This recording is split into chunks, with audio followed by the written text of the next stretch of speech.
No song on this radio station is accidental. Bridge Over Troubled Water, Simon and Garfunkel, 11:02 the time, and a Bridge Over Troubled Water in studio with us. Victoria Coutinho has a business called The Woven Word. It's here in town. We are delighted to welcome her. She is a licensed clinical social worker, and we're going to talk about everything today.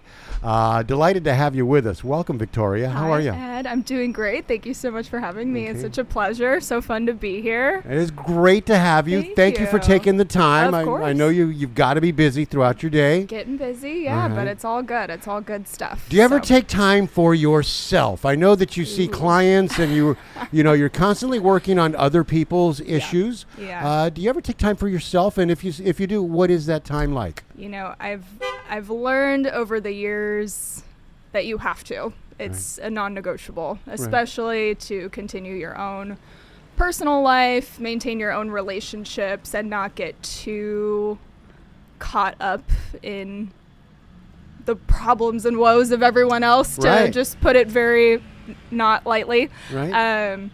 And I think that's almost been the hardest part for me, is just recognizing that I can't do it all, even though I want to. Right. And there's always going to be someone who's going through something.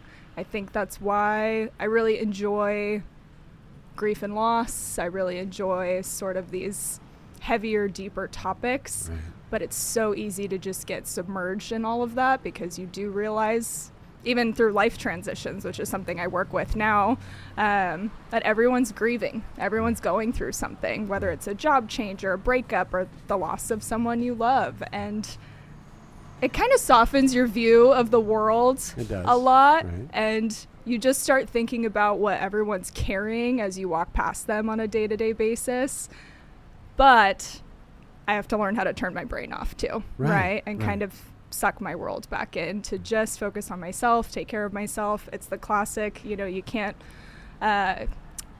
pour from an empty cup or an empty pitcher kind of analogy. Right. And that's been my main growth journey through my whole time becoming a therapist here. Right. And as you take this time, and I mentioned to you before we went on air, I, for the first time in a long time, took Saturday and Sunday off, and it did wonders for me. What a concept. Yeah. 2 days off, two whole days off. My goodness. In a row. Yeah. I know. I hear you. Let's start with grief. Yeah. If we can. Yeah. And untreated grief. Yeah. Let's say someone suffers grief in childhood or their teen years, and it remains untreated. Yep. That particular grief, that particular subject, whatever it is. Yeah. Is that an inevitability that it'll lead to misery in adult life? Oh, good question. I don't know if I would use the word inevitable, but I would call it more of an undercurrent of, it's just something chronic. It's something you carry, right? It's something that we take along with us for the ride, right? Kind of like if you have a chronic illness or something you're just dealing with and treating, you might be dealing with it subconsciously. And that's what I like to pull out, is how have you been dealing with this without really knowing that you're dealing with it? Right. Let's maybe try and deal with it a different way. Right. There is something to be said for people that I've spoken to of, how do I fix this? How do I get rid of this? And my immediate answer is, you don't. Right. You can't. Even with therapy, even with the lifetime of it, you carry it with you forever? It transforms. Okay. It is your forever companion. Make it a friend, right? Try to essentially take the silver lining out of it, as hard as that can be. That's more the work that I focus on, is not necessarily getting the grief to go away. Right. It's seeing it in a new light.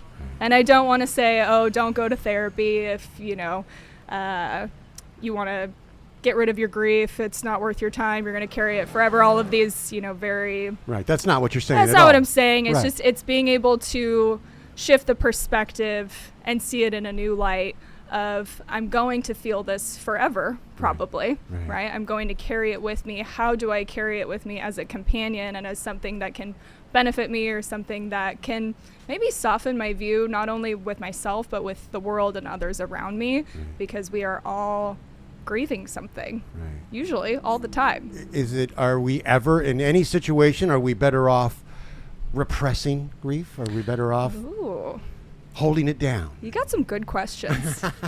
I hear that a lot too, of, kind of sidestep from the grief, but people wanting to forgive, right? It's, oh, well, I need to forgive so I can let this go and move on. And my question is, why do you have to forgive?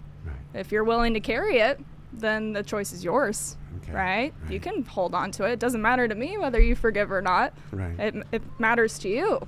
And what does forgiveness look like for you? I don't have a dictionary standard word or treatment plan for I'm going to get you to forgive from A to B, or I'm going to get you to heal from your grief from A to B. I don't promise that. I don't guarantee that. I tend to be very realistic with this. This might not help much, but it might help a little, and that might be the little you need to be able to get to know yourself better and how you're going to make this experience better for you. So it doesn't feel so heavy. It doesn't come out in other ways, right? Of kind of like you said, if you're repressing it, well then, if you're repressing it, how are you treating it? And if you're not, that's your choice.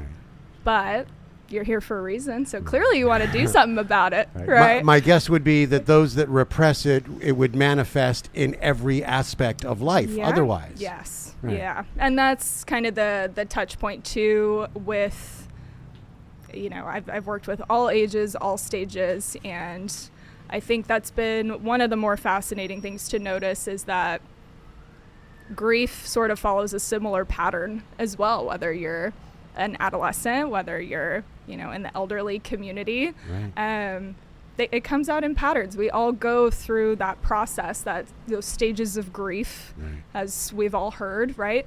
Over and over and over again. So you don't just go through the cycle, okay, great, I've reached acceptance. It's like, ooh, no, it's kind of like there's a great video on YouTube called The Grief Box.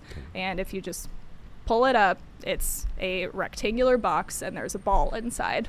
And there's a button inside the box. And I would draw this constantly for clients to show them, hey, over your lifespan, your box is going to grow, right? So just imagine the box getting more rectangular, lengthening. You have that grief button there, whatever your loss is, and that ball is bouncing around in there. And sometimes that ball is going to hit that button and you're going to get triggered. And as your lifetime continues to progress, you're probably going to have more buttons, right? The number one question, Victoria, I want to get rid of the button. I don't want to feel it anymore. How do I get it to go away? Well, over time, it's not going to go away or get smaller. You're probably going to have more buttons and probably more to ponder on, to be honest. More and that's kind of pushed. The harsh reality, right? But there's such a beauty in that too, and I'm trying to at least pull the beauty out of grief, which is kind of a strange concept for some. It's the silver lining you spoke of. Yes, it's not something to be feared. I know, of course there's the avoidance factor of it, the repression that you mentioned and all of this, but, I've also seen it become such a transformative experience. Some delve into spirituality, some, wind up volunteering, finding new causes, right? There are so many outlets for grief. And not to say that, spending time on your couch and having the blinds closed for a couple months and all that isn't okay too. It's not about what's right or wrong. It's just honoring your journey and where you're at. And that's where I just like to meet people where they're at. If they don't want to address their grief right away, that's okay too. Right? And you mentioned several different forms of grief just a moment ago, the loss of a loved one, the loss of a relationship. There has to be a scale, a measurable scale, and an immeasurable scale, but an imaginary, let's just say an imaginary scale of, well, certainly the loss of a loved one has got to be as bad as it gets. And the loss of a job that you've had for 20 years, less so. Absolutely. But you see people that would treat the loss of that job or even a friendship equal to the loss of a loved one. What are we doing wrong at that point? I tend to steer away from right and wrong, Okay. right? All right. Because there is, and I think we like to put ourselves in boxes or kind of, we like routine as human beings. We like things that are predictable. We like kind of being guided along, and something I try to, in a way of kind of putting the power back in the hands of the individual is, this is your journey. There are no rules, right? And you can take as long as you want. So if, the loss of your job is as equally impactful as the loss of a loved one, who am I to say? Right? That doesn't hurt as bad. Is the treatment the same? Is the approach to the treatment the same for those two differences? I wouldn't say it's the same, but I try to just highlight similarities, right? And connect some dots, because usually when someone comes to see me, it's not because they've only experienced one thing, one loss or one life transition or anything like that. So just trying to pull some pieces together where individuals can highlight, or at least where I can highlight and individuals can recognize, oh, this maybe feels a little extra heavy because of that other thing that feels heavy still that I haven't addressed, right? Because like you said, it's, this job loss. Wow, this is really beating you up. But tell me about this loss that you had 5 years ago. What happened with that? Right? And what about this loss of relationship, or what about moving towns? What all did you leave behind there? So it's sort of what I try to get at, I call compounded grief. Complex trauma is what a lot of people call it these days. And so there's usually more underneath the surface. And that's just where I try to go. I don't push it. It's like putting together all the ingredients of a stew. It's a little of this, a little of that. It is. And I do use a lot of analogies, hence why woven word sort of came to be, because I do feel as though people respond better to just very simple and everyday analogies, right? Where I equate things to, hey, let's pretend your life is a jigsaw puzzle, and you never got to have that last conversation with your ex, or you never got to say bye to your friends and family before you had to pack up and move for your new job. There are going to be missing puzzle pieces, right? You're never going to get that answer from that person that you want so bad. But that becomes part of your puzzle, and how unique and amazing is that, where you can kind of just imagine, I wonder what that puzzle piece would look like if it were there. Oh, maybe I'll stick another puzzle piece, and that's what we try to do sometimes too, right? That's where I basically pull out these patternings or these behaviors. Is, are we trying to fit this little puzzle piece back over there? Are we trying to complete that little lake in the top right corner of your puzzle? Why are you putting a Ferris wheel over there? What's going on, right? We're down here at the carnival. That's a great analogy. It's just so, and once you kind of break it down like that, people are like, oh my goodness. Yeah, what am I doing? That's not going to work. That's not going to look right. I'm like, well, you can try as many times as you want. We've all tried, right? Of course this puzzle piece goes there. Of course it does. Let me flip it upside down. Let me put it over here. Let me just put it away for a while. And I'm like, sometimes that puzzle piece, it falls under the couch, or it gets swept up by the vacuum cleaner. And maybe you find it 5, 10, 15, 50 years later, and you're like, I'll be darned. Honey, what's the top of the Eiffel Tower doing here under the couch? Under the couch After cushion. all these years, that's what it was. The top of the Eiffel Tower, right under the couch cushion. So, and just learning to really bring some laughter and joy into that too, right? Grief can also be a space of levity, right? Where that's another part of the curiosity factor. And I know you're a very curious individual as well. We have that very much in common, but it is being able to make it lighthearted of, tell me about this person you loved so much. What was their best attribute? What was their favorite joke? What was the silliest thing they did? And realizing that there's just duality. One of my great memories happened during grief. We were watching. My dad was in a coma. My sister-in-law, my brother, and myself were in the room with him, and we couldn't stop laughing. We were literally we were riffing at that moment, and it's one of the greatest moments I can recall. Funny. Everything about it was funny, and he would have appreciated it had he been awake. Yeah, it would have been. So I get it. I totally get that. Yeah. So the mind and mental health. It's got to be a dive to decide this is where I'm going to concentrate my energies on. Yes. What led to you getting involved in mental health? Yeah, what led to it was probably focusing more on my own mental health, my own personal life, taking care of myself.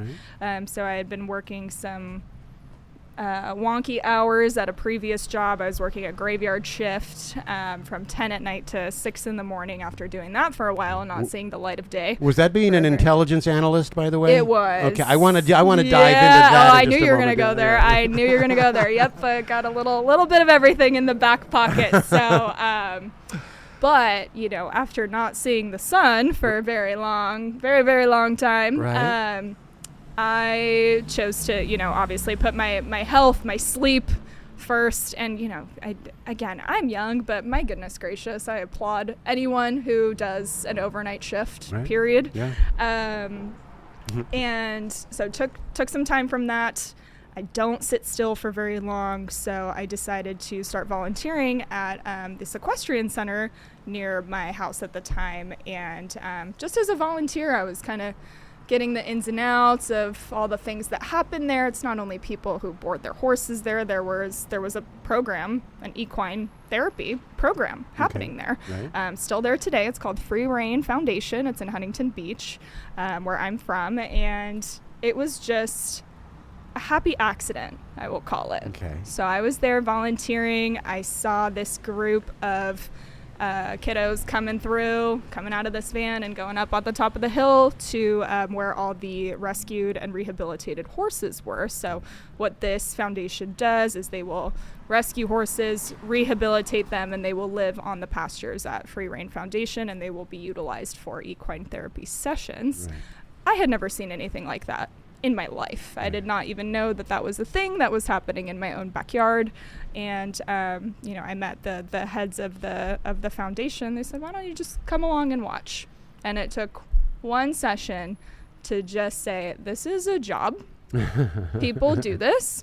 This is so cool. Right. This is so different, so unique, and so impactful in just a different way. Not to say there's anything wrong with coming to an office and sitting on the couch and talking to me in the other chair across the room, but it was just different, and it intrigued me. And back to that kind of curiosity piece that you've mentioned, I was just so curious to find out how this actually helped. Right. And we were getting groups of adolescents coming from Los Angeles and, these continuation programs, and it expanded all the way to veterans, both women and men, EMTs. Everyone was coming to process, not only their grief, but some PTSD and some substance use issues. And it was a group therapy, really. You could also do individual, and that was very impactful as well to witness. And so it didn't take long for me to say, I'm going to keep my boots on, I'm going to hang out here, and I'm going to go back to school. So I had originally gotten my bachelor's degree in political science, went back to graduate school, and I got my master's in social work, and I did it quick. I did it 20 months. I was done, and I was working with Free Rein. And I kind of just became the equine therapy girl. So in watching others heal with equine therapy, it was healing for you as well. And it had to feel great. It felt so great. I mean, it felt great to be outside during daylight hours. I'm not going to lie. That was a big boost. But it also just was so impactful to witness the shift in the individuals. Right. So, horses are just incredible animals. They're prey animals. So they really do mirror what an individual is experiencing.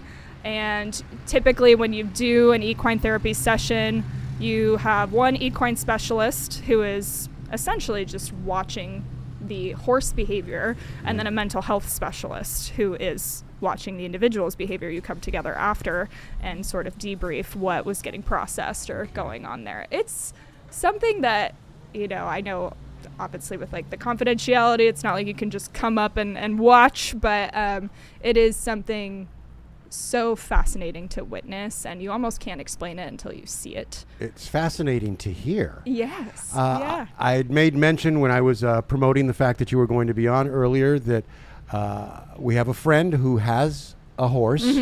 And in just this brief 30-second description that she was giving me about later on in the afternoon going to see her horse, she drifted off into a wonderful place. Yes. And you could feel it. You could feel the vibe change. Yep. And So yeah.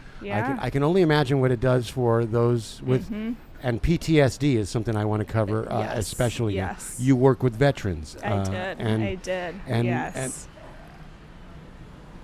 is it effective for PTSD? Yeah. It is. Yeah. Okay. Yeah. So at the time when I first started, it was still considered kind of an experiential therapeutic approach. Right. So I did witness kind of what you're describing, right? That sense of peace, something being unlocked, just the combination of even having the sensory exposure to, your boots on the ground, you're touching the horse, it's interacting with you. It's sort of it's a holistic experience, I guess, is what I would constitute it as being. And I think since having witnessed that with so many clients in that space, I wanted to take that with me, because it's not just the mind. Right. And a lot of what I was witnessing, especially with those coming to address PTSD, was there were visceral reactions, bodily reactions, things, there's shaking, there's crying, there's all of it, right? And the part of the spirit really became prominent to me of, this is a triple whammy sort of experience. And, it's not to say that the traditional talk therapy isn't enough. You can get all that there too. Right. But to put one in that type of environment, to just even feel safe enough to have responses like that, once you see that it's possible and that really that level of healing can happen, I think that is what motivated me to just keep going and keep integrating and take pieces as I went on from the clients that I, witnessed this great change in. And, the sessions, they didn't go for very many weeks at a time. We would get different groups, and they would come for, 4 weeks, 6 weeks, 8 weeks. And that alone, from beginning to end, we're doing surveys and everything. And there was I would almost call it a mystical aspect of it, a difference, a peace, right? Kind of this grief with beauty. Right. I've had very little interaction with horses, but a lot of interaction with dogs. Okay. And I find they're so intuitive, and I can look them in the eye, and there's a soul in the eye, and they not just, I think they understand you. I really believe that. And I can imagine that dog therapy, I wonder if that is something is like equine therapy, and if not, should it be? Yeah, I've known many therapists who have their pups right by their sides too. I know that is maybe something I want to do in the future, right? Is to have a furry friend in the office someday, just again for that sensory aspect of it too, right? You don't realize anyone can read up on it, but how much just petting an animal relaxes you, right? Brings that cortisol down a little bit. So sometimes, I'm not really the one doing much of the work, which is cool. So it's nice to have a companion, nice to have a little additional assistant there. Kind of an unpaid intern. A little bit, yes. So I do, wholeheartedly agree that there is just a special aspect to therapy with an animal, whether it's a horse. I know some people are a little afraid of the horses. Right. And, they're big, they weigh a lot, they can kick you, all that stuff. Right. But, it's almost overcoming that fear sometimes too, which is what I was confronted with a few times as well. And why are we afraid? Right? And how else is this fear showing up in your life? Right. I want to turn to substance abuse for a moment, and so many people suffer from it. Yes. Some of it is prescription medication and not really illicit drugs necessarily, but prescribed medication. And unfortunately, a lot of it is kids and getting prescribed, ADHD medication in a young age. Or, a child who suffers from substance abuse, that's prescription substance abuse, are they more likely to try illicit drugs in their teen years? From my time working at a nonprofit here in a nearby town, it's difficult to say because we essentially only got adolescents who were going that route, right? They were sort of sent to us for that rehabilitation, that education aspect of it. So it's hard to just throw everyone in one group and be like, oh, well, you did it, if X, then Y, right? You did this, so you're set on the road for that. That's sort of what the nonprofit was trying to essentially put a barrier between, is just because this doesn't mean that, right? And sort of breaking the thought patterns away from this is the path you're going to be on, right? There's still plenty of time, plenty of things. There's hope, right? Instilling hope is probably the biggest thing, aside from, the detoxing and all of that has to happen as well. But, when I was working, it was kind of right out of pandemic time. And, there were a lot of adolescents that had been at home, some grief popping up there too, right? Didn't get their prom, didn't get their graduation, didn't get to say goodbye to many of their friends. People moved, right? And that became sort of, as you said earlier, a way of dealing with repressed grief. Right. So there's grief again, right? And so I think in terms of all the experience I've had so far with substance, with PTSD, with at-risk youth, the commonality, the common thread, the focus now is that grief, because it does come from that underlying, where's that missing puzzle piece? Right. What didn't I get, or what isn't finished for me yet, or what haven't I addressed that now I'm trying to fill that puzzle piece space with XYZ thing. Right.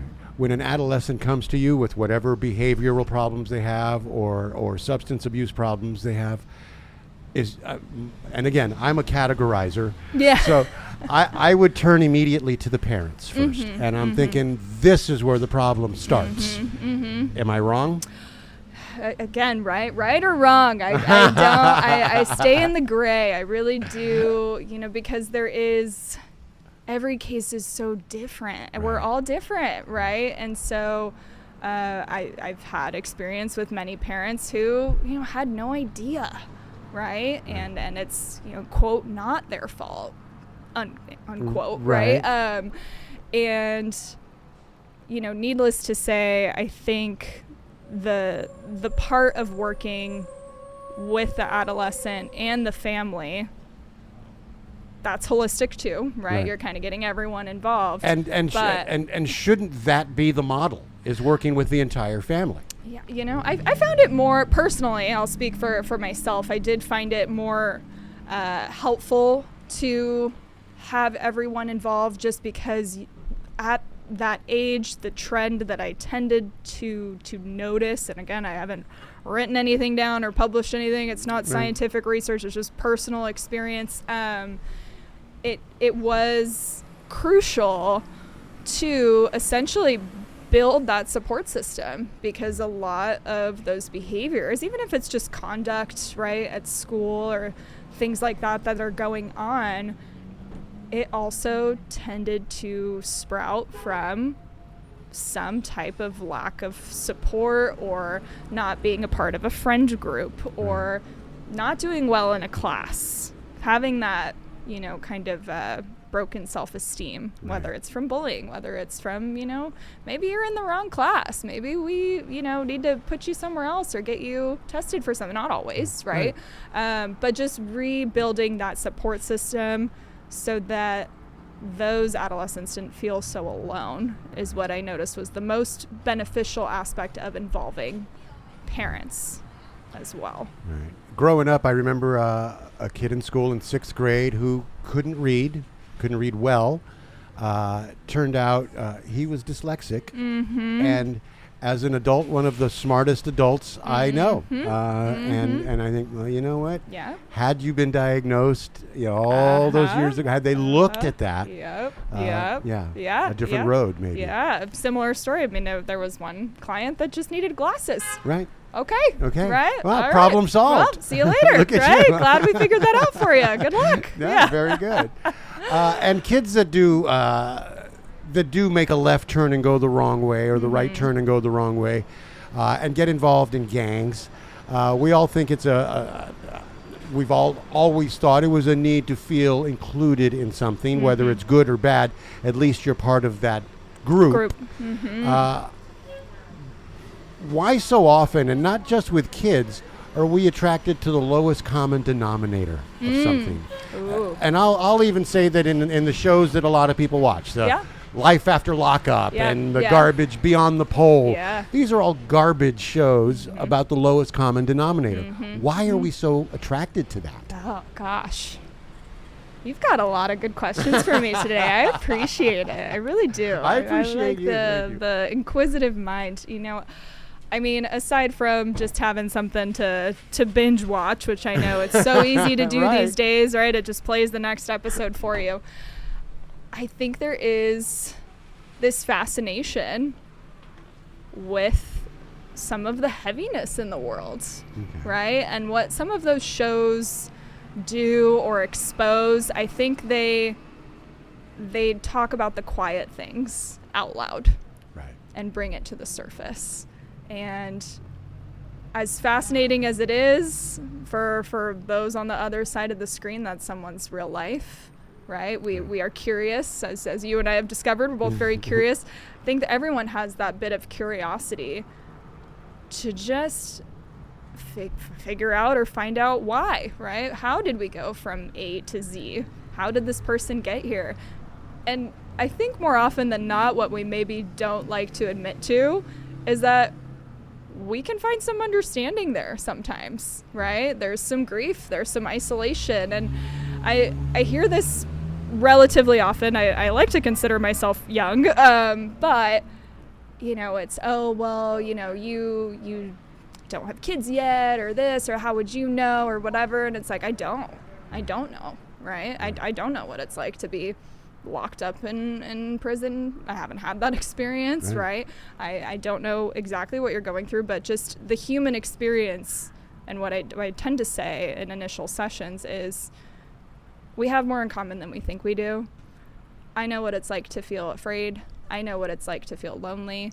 I know what it's like to feel anxious. I know what it's like to feel joy and triumph and all of these other feelings. I can ask you right now, give me an example from a time in your life where you felt immense joy and you have something to tell me.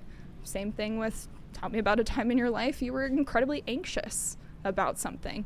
You can tell me, right? And I think that might be what sort of bridges the gap there of there's still a humanness underneath all that fascinating TV stuff that we see.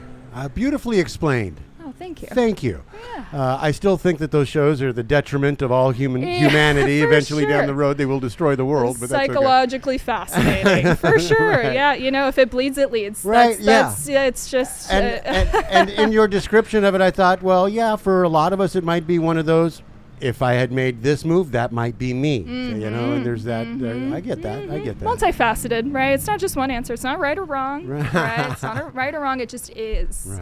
And I stand by that. If someone comes to you for help and you immediately recognize there's a narcissism about them, do you call them out for that? This is such a hot button word topic, right? Right. We hear narcissism all the time. We're hearing it more lately. Yes, so. yes, and especially over these last few years. Right. Is the right thing to do call them out on it? Well, from what I recall from the time I was in school, what tends to happen with the narcissistic personality, if you do call it out, is they will just agree with you and say, yeah, so what? Right. Yeah, and? Right. And so that part, for me, who's curious about the mind, right, that part to me is fascinating. Right. And really being able to just sort of separate that. It's funny you bring up the TV situation, but sometimes as a therapist, you just kind of have to separate yourself as if you're watching someone's story play out or you're reading someone's book, right? And that's at least where I've tried to learn to put the book down. As much as you want to keep reading, as much as you want to skip ahead a few pages, I can't ask too many questions of the book right off the bat. I gotta kind of wait and see, and that is basically the crux of the therapeutic relationship and what makes it worthwhile for a lot of people and what is most impactful. And you'll see this time and time again in the research is that the rapport between therapist and client is what is most effective. It's the relationship you have with your therapist. It's not all the modalities and the methods and, what approach do you use? And granted, all of those are important as well, and I do incorporate those too. Right. But coming from a holistic approach, I'm looking mind, body, spirit, right? Tell me about your daily routine. That's my first question. What do you do from morning to night? From the moment your eyes pop open to the second they close at night. Just tell me about your normal day. Give me your Tuesday, right? What does that look like? And we go from there.